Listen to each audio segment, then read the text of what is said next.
Welcome to Productivity to Profit, and my guest today is Darlene Corbett, and she is a speaker, an author, a licensed therapist, a coach, and a hypnotherapist, Yes. and a podcaster. So welcome, Darlene. Thank you for having me. I'm so excited to have you here. Will you share a little bit about your history and how you started your current business? Sure. So I've been in the field of behavioral health for over 30 years. I've been a therapist in private practice.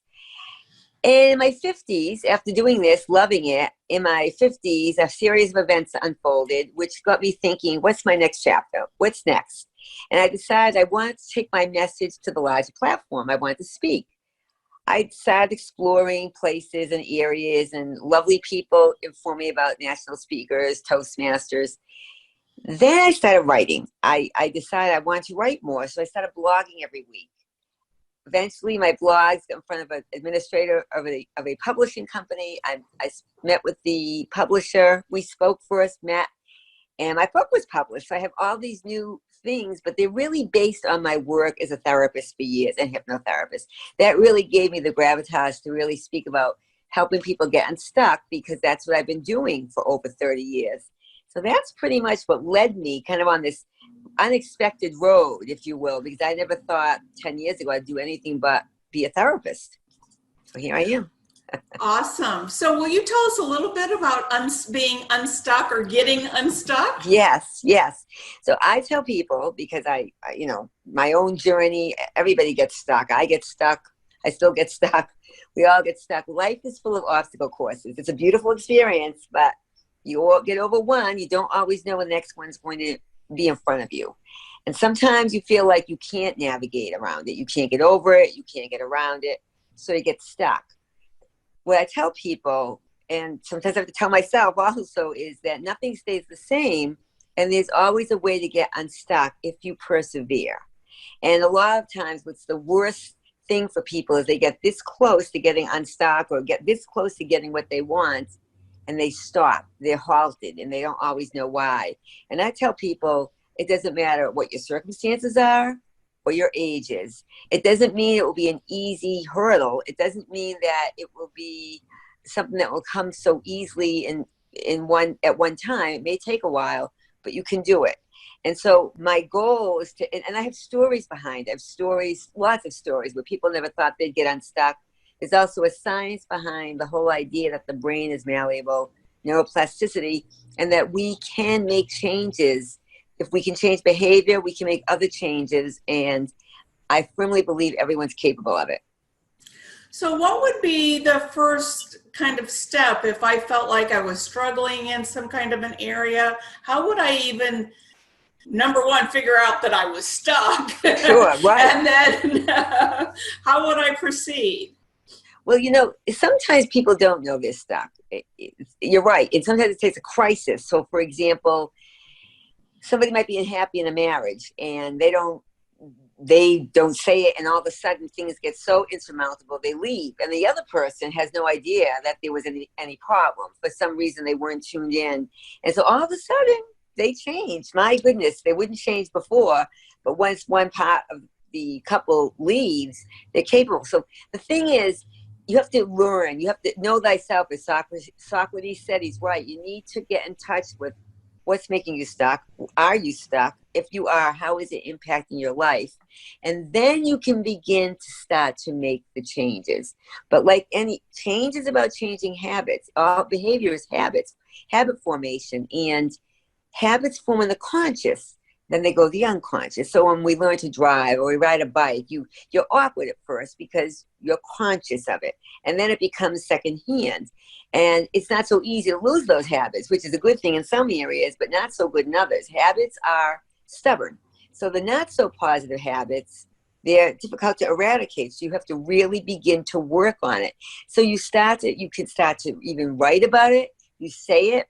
As a therapist coach, people just sometimes have to talk about it over and over and take a plan of action and implement it. But everybody we all do. We want the quick fix. We want the magic cure. We want things to happen yesterday. You have to have patience and perseverance to begin to take the steps to make the changes, to make them stay embedded in your brain. Otherwise, it's like anything that's too quick, it extinguishes. So when, would you suggest, because I know a lot of our habits and like you said, become unconscious, not unconscious, but subconscious. Right. And we sometimes we don't recognize them because they are in our subconscious and that we're doing them. But so do you recommend journaling and writing things down? Yes, thank you. Yes, absolutely. Begin writing and scripting, writing down and practicing. I say even look in the mirror and practice saying, I will. So some people, for example, they're disgruntled, they're solemn, they never smile. And I say, you get in that mirror and you practice smiling, body language. Do it with yourself first, and then you go out and practice. The same thing, writing it down. What habit do you want to change? And you write it down, and you talk small goals. And if you didn't succeed, you keep trying over and over. Now, Einstein said, what's the definition of insanity? I'm paraphrasing, over and over. But sometimes you do have to go over and over. You may have to change direction. You may have to change how you're doing it. But don't give up. And yes, writing down, journaling, I really believe is therapeutic. It's absolutely, it gets people to think. Once they write it down, the physical motion of getting or typing it. I mean, people say you should write. I get it, but whatever works in terms of just doing it, getting it on paper, screen, and reading it and recognizing and going back to it and seeing the growth you make. Well, as you said, and I talk about, of course, being productivity expert, I talk about habits a lot, but one that you brought up, it's like, doing it over and over again, and not giving up. I tell people, and which you already just said, like riding a bike, I said, if we teach our child to go out and ride a bike and they fall off, we don't say, well, you fell off, so you can't ride your bike anymore. Right. but when we are trying to do something and we don't succeed, we give up. We say, oh, I can't do that, That's right. Instead of saying, yes, we need to make sure that we are continuing the process. So it's kind of like, I say, like when you're going down the road and you hit a pothole, right? So you might hit the pothole real hard the first time, but then the second time you go that way, you hit it right at the end and I should remember that. Then the next time, it's kind of like you start veering and and eventually you remember that it's there and you're gonna not go there. So it's really about keep on going, because the longer we continue creating that same habit, that's when the habit becomes subconscious, and when we do it over and over and over again. Yes, absolutely. And somebody, I didn't come up with this, but it's not rocket science. People have said, if you look at a baby trying to walk, if they gave up after falling, they never walk. They're tenacious. They want to stand up and walk, and they keep going even when they tumble, and eventually they conquer that next milestone. But you're absolutely right. It's staying the course. And people, I just read a quote yesterday. I was talking, I think it was from Calvin Coolidge, about there's so much talent out there but unsuccessful people because they don't persevere. They get stuck. And they realize, and maybe they have to go another route or another path, or maybe, for example, they can't be a world-class cellist or a violinist, but they could teach it maybe, or they could play it in smaller venues. There's ways that you can take your gift or talent, and it may not work at that particular time in life, but maybe it will at a later time in another form. Right. So why don't you tell us about your new book? Yes. I know it's not real new, but it's, within the last year. So yeah, it came out in November of 2018. Stop Depriving the World of You: A Guide for Getting Unstuck. And basically, I talk about all of what I'm saying, that the universe is constantly in flux. It's moving all around us. It's not just what we visualize, it's what we hear. We can just imagine beautiful smells, things that remind us that nothing stays the same. I talk about neuroplasticity. I talk about the butterfly effect, reminding us that sometimes something that we have occur now can have vast implications later on, another point in time, and vice versa. We may tell someone something now, and then later on, you may not know how much you've helped or assisted that person. And then I move on to my Unstuck acronym. And U is for unique, N is for new, nothing stays the same. U is for what's your uniqueness, your own DNA. S is for strength. What are your strengths? We all have some kind of strength. T is tenacity, that ingredient that brings us over the top. U is for unique again. C is for creativity. We all have the ability within us in some form to create. And I talk about the fact, why does it happen for people that are younger sometimes? Who knows? There's so many variables, but so many people don't discover their creativity in whatever form that is until later in life. And finally, K is for knowledge. We need to be, I really believe, lifelong learners, reminding us that, yes, reading books is wonderful, but there's a whole array now of ways to get information via the internet. And some of that you have to pick and choose, but that's the greatest purveyor of information, really, in my opinion, since long ago before our time, the printing press way back when. And the title came from the fact I started saying to people, some of my clients, very successful people, personally and professionally, but a lot of trepidation about trying to connect with other people due to crises they had or some kind of trauma long ago. And I said, you need to stop depriving the world of you. And they said, well, Darlene, you're very nice, but I'm not sure how other people will be. I said, well, believe me, I'm not the only person. You might have to, again, you're going to have to navigate it, but you will find nice people. You will find people that are receptive to you. And then I started saying, stop depriving the world of you. And when I told my publisher, he said, that's your title. It was in my keynote too. He goes, that's your title. And I said, you're right. So it really is based on helping people be the best they can be in whatever form that is and let themselves shine through so they can stop depriving the world of them. Well, I think, even, as we talk about, small business owners, sometimes we, number one, forget about our true strengths. Yes. Right. Yes. And we try and do things that aren't our strengths. And yes. then number two is sometimes we say, well, this is all we can do, and not open up that door and allow us to really look outside what our boxes and know that things can be so different from today than they were 5 years ago. So it's yes. really about embracing who we are yes. and being able to bring that to the world. Yes, that's exactly. And that's what you do also. We both do it in different forms, right? But very similar. Right. So they can really recognize that they're true, the best authentic, I call it platinum style authenticity.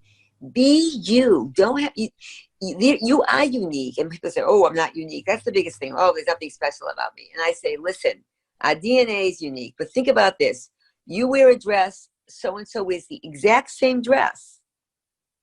Entirely different look. If you say, oh, so-and-so's friendly, nothing, so I'm friendly, they're friendly. Think about that. Think about that dress or that suit or whatever. You put something on, it's very different than how it appears on another person. Well, you're so right. And I just the other day in social media, somebody said, tell in so many words why you're unique. And I just said, everything.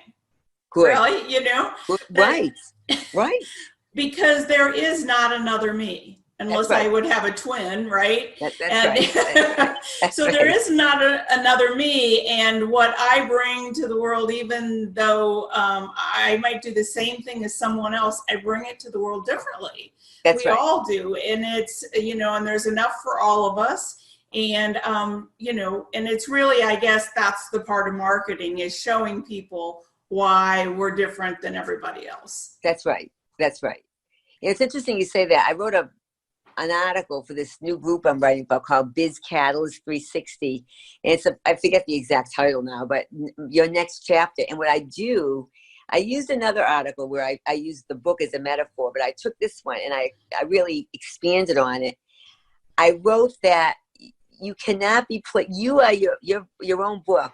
And you cannot be another person can't plagiarize you, because pity the person that tries, because it's copyrighted and trademarked just for you. You're right. There's not another.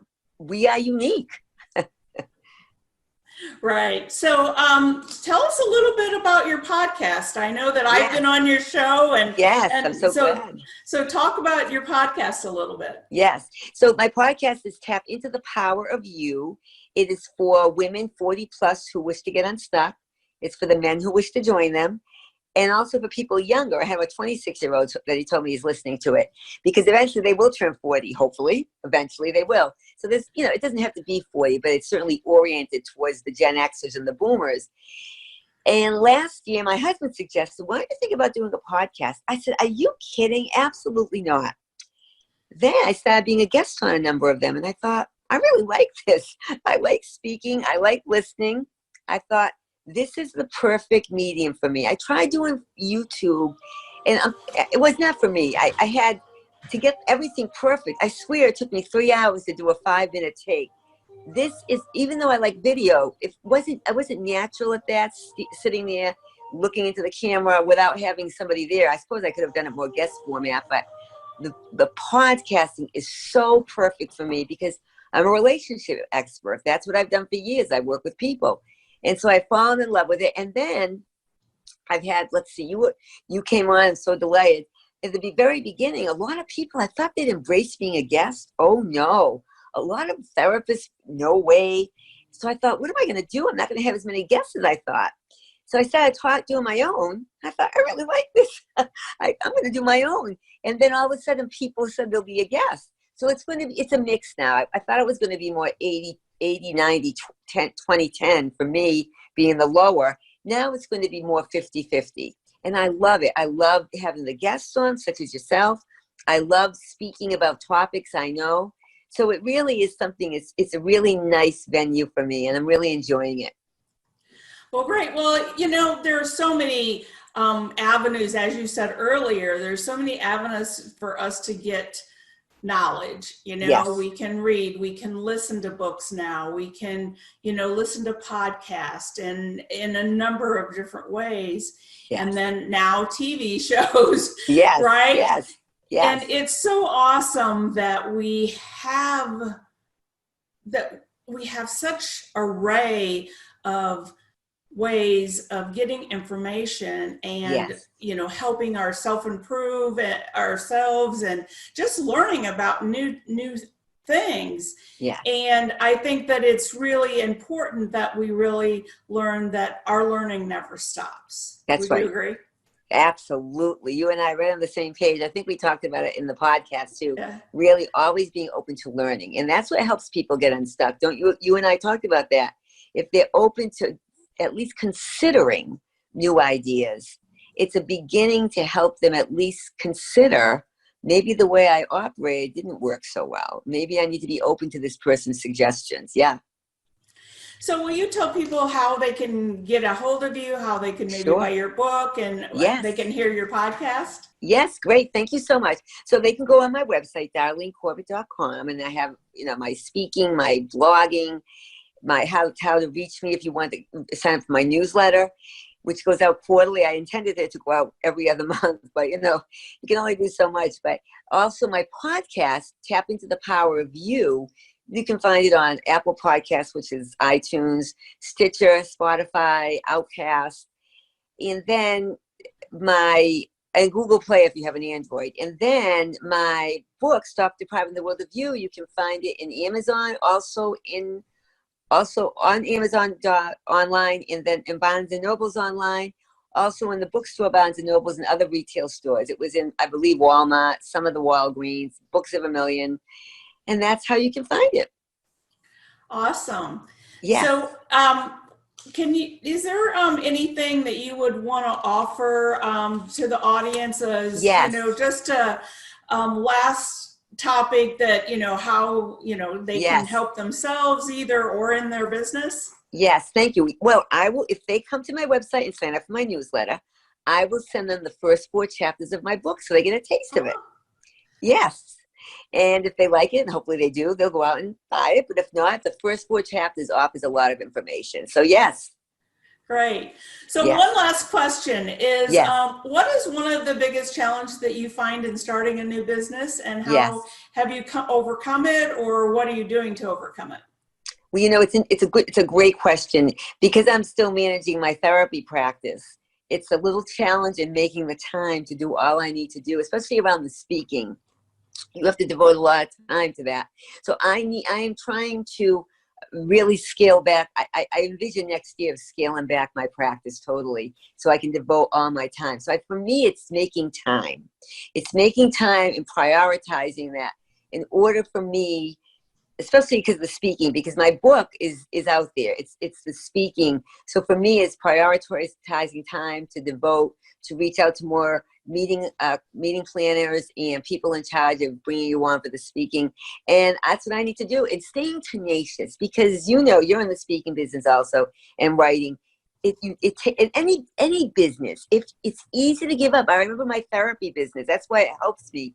It took me a long time to get my own referrals, to build my own practice. And I started in one area, and then I went and met my husband and went in a whole new area and had to do the same thing over. So it's reminding myself it's tenacity and time. Okay, well, thank you very much for sharing that. And I hope you'll come back on soon. I would love to. Thank you for having me. It was a lot of fun. Thank you.